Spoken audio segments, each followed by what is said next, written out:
You must study hard, get good grades, get into a good college, get a stable job, get married, have kids. You call that living a life?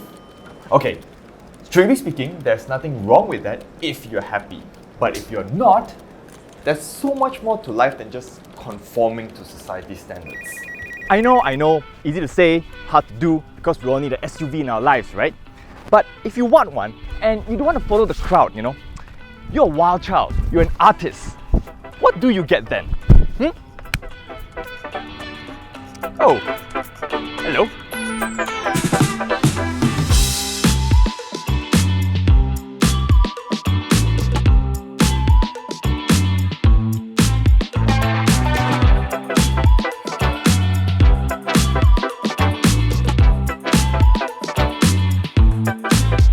The Peugeot 3008 is available in a single variant called the Allure and is priced at 167,000 ringgit on the road without insurance. Now, that puts it in the firing range of the Mazda CX-5 2.5, the Honda CR-V, and the hybrid Nissan X-Trail.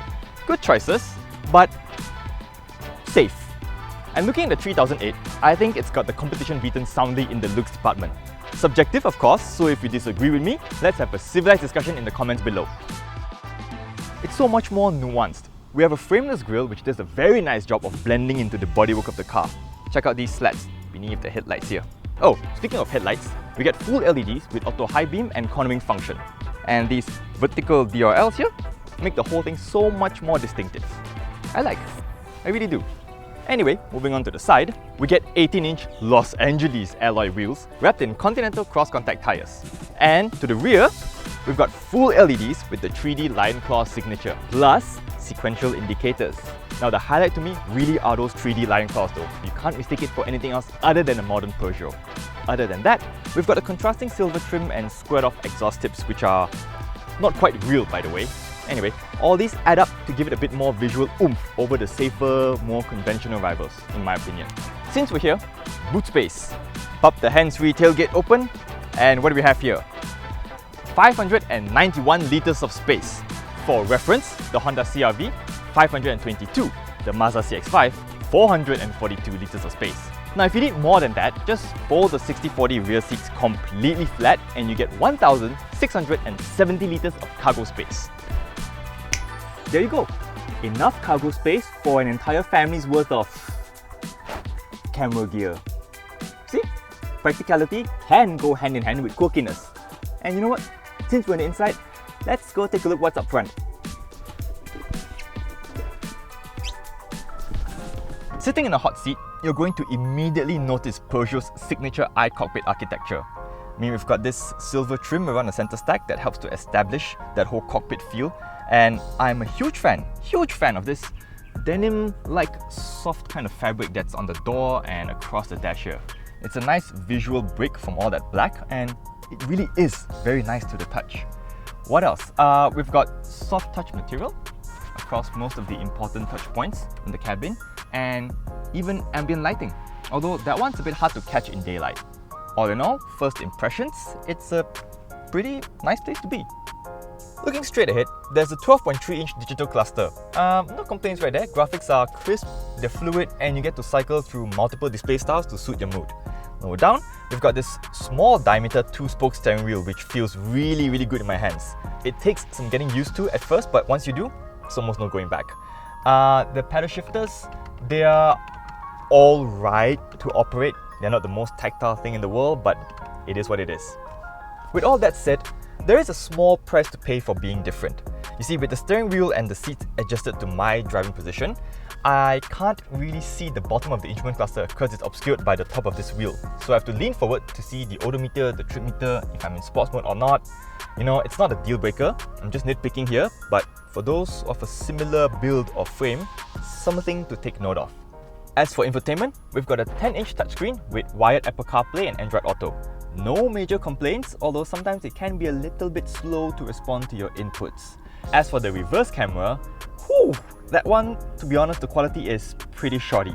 At least, when you're backing up as you're approaching your obstacle, the camera changes to a more downward angle so we can see better. Further down, we've got a Qi wireless charger, 12-volt socket, USB port, and this rotary knob to what Peugeot calls the advanced grip function. It allows you to choose between 5 traction modes, and you get standard, ESP off, snow, sand or mud. Then we have these piano key switches for the climate control, navigation and other functions. Now, don't get me wrong, alright, I like physical buttons, but it leads me to one complaint. If you want to change the fan speed or the temperature to your aircon, you have to scroll about and dig about on the touchscreen, which is pretty dangerous when you're driving. What else do we have? We've got a button for sports mode, more on that later, and if we look up, we've got a full-size sunroof. Now, as far as cabin practicality goes, there are no storage by the door cards because of this cutout for the handle, but the side bins are big enough for a large water bottle and other knickknacks. The center cutout here is fairly deep. You can slot a smart tag in, and you got 2 cup holders. The full-length dual-hinged center armrest storage opens up to a coin tray. Anyway, it opens up to 11 litres. It's chilled, so ladies, your handbag can easily slide inside, and gents, your drinks will be cold. Nice. The glove box, on the other hand, is a bit of a disappointment because half the space is taken up by the fuse box. Moving on to the rear seats, as usual, the front seat is adjusted to my driving position. I'm 184 centimeters tall, and as you can see, legroom is good, it's decent. So enough space for me to slide my feet underneath as well, but headroom is actually quite tight. It's not even a fist worth of headroom for me. And the floor is pretty flat, so the middle passenger, you don't actually have to sit kang-kang to get comfortable. Alright, let's see what else. We have a USB port and rear aircon vents, which is nice, but FYI, the 7-seater 5008 has an additional control for the blower speed. Anyway, in terms of storage, we've got nets at the back of the front seats, and the side door bins can fit a small water bottle and other bits and bobs.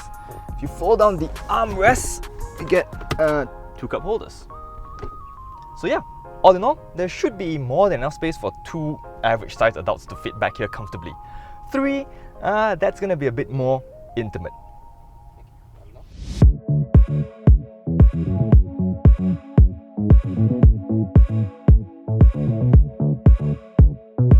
Okay, on the move, so driving impressions. There's more than enough power for a family SUV. Under the bonnet, we've got the 1.6-litre THP 4-cylinder engine with 167 horsepower and 240 Nm of torque. And all of that gets shoved to the front wheels via a 6-speed automatic transmission. Now, on the subject of power, like I said, there's more than enough. You know, if you really want to get up to highway speeds, no problem. Just gun it. Yeah, there you go. And I'm pretty sure if you want to overtake, you won't get caught off guard either. Now, as for the gearbox, it's not the most cutting edge, but you know, it doesn't go gear hunting, so that's good. And with the pedal shifters, let's give it a try. Yeah, it's fairly responsive.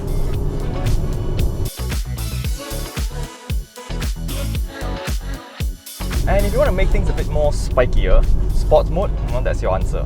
Clicking that, the throttle response becomes sharper, you know, the transmission hangs on the gears a bit longer, and the steering weights up a little bit more. But it doesn't weigh up stupid heavy, if you get what I mean. You know, as far as these kind of sports modes go, this one's actually quite well calibrated. Now, as for ride quality and refinement, here is where the 3008 really stands out against the competition. At 110 km/h, we recorded a noise level of 66 decibels, which is great considering that the Mazda CX-5 recorded 68 while the Honda CR-V is 70 decibels. Peugeots are known to ride really well, and this one is no exception to that rule. It's set up with just the right amount of planted without being too stiff, if you get what I mean. You know those little speed breaker humps? Going over them, you can sort of hear them, but you can't really feel them. Body control is commendable for an SUV. You don't really bobble about if you decide to be a little bit more aggressive with the car through corners. And I guess this is where being different for Peugeot has paid off, because you know, competitors, they're so focused on making a car very soft, very comfortable that it becomes a bit too wallowy. And Peugeot hasn't done that, you know, and the result is a car that drives and rides well. The competitors, they've just forgotten how to make that. So yeah, in that respect, good work Peugeot, very good work.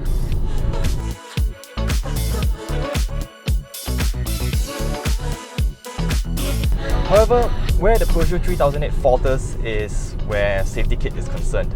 I mean, sorry lah, you know, this is a family SUV and safety is a major point. So this regard, the 3008 really falls behind the competitors.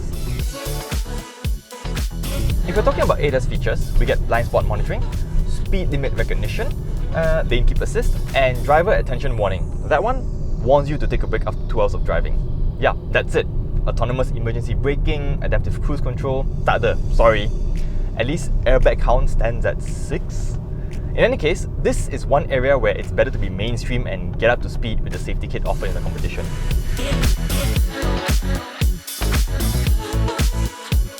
So, what's my take on the Peugeot 3008 then? 467,000 ringgit, it's far more special than the competition, outside and in. It drives well, looks good, comfortable, practical. Plus, there's a 5-year warranty and free scheduled maintenance package. Well, 5 years or 100,000 kilometers, whichever comes first. The only part where the 3008 trails behind its rivals is where safety kit is concerned.